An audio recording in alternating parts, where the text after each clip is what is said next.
Alright.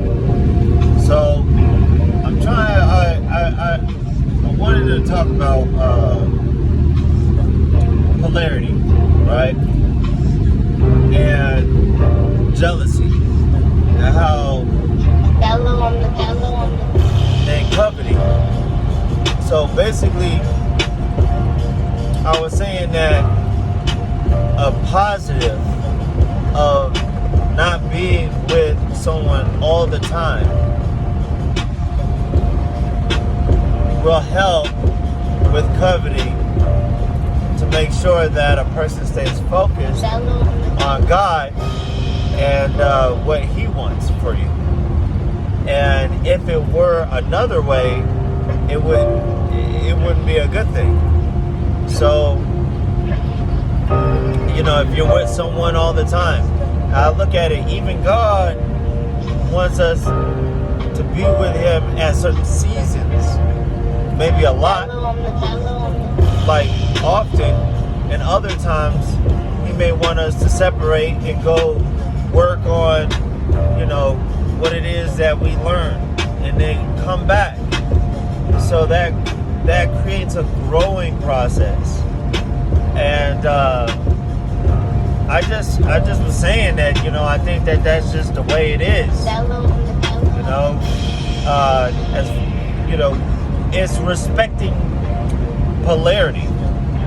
So this respects polarity, and in that,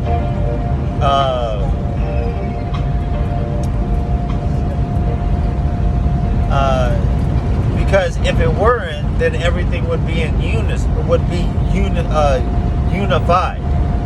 Not unified, but be in unison. Or your real estate investor, you can use access to funding, $50,000 to $250,000. We wouldn't be with God. Report, then this is for you. So any other, basically, there would be no need. $50,000. There would be no need to be separate from God at all.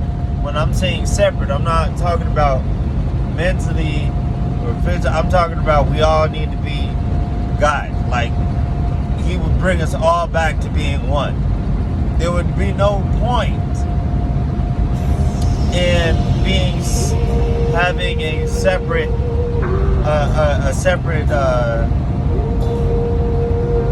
being, so to speak, because we would be with Him all the time to the point where there would be no reason for anything else. And I believe that this is basically is respecting polarity. So how that feeds into relationships, that's, you know, being with your wife at an appointed time. All right. How is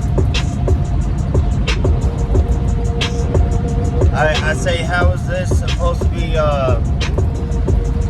you know, a thing? You know, I look at most side relationships, side girlfriends, side boyfriends, they last longer than marriages. And I look at the natural flow, you know, and how the natural flow, how God created it. Why is it working better that way than working in another way? So I just see this as being a true foundation in understanding why a person may have more than one wife, or a wife or a female have more than one sexual partner. It doesn't mean that they should be fornicating, which is destroying the bonds that they create, you know. But there are some people who are just the way they are. They may not be at the level of a wife or the level of a husband, but are sexually robust in the way that they do things. And does that make that person a bad person? No. It's in them. It's part of them. It's who they are. You know, people say, oh, it's because we're imperfect. I think that we really came to the point of understanding that imperfection is the quality of a person's conscience in the way that they move in knowing that all that they do is agreeable to God. But it must be agreeable to Him for real. Otherwise, it would be making a mockery of Him. And we are not looking to make a mockery. We're looking to do what He says to do. But we have to be courageous in searching ourselves. Part of that is understanding DNA in itself. It is easier to create a woman genetically than it is to create a male. So that would mean that God deliberately is creating more females so they would be alone and have more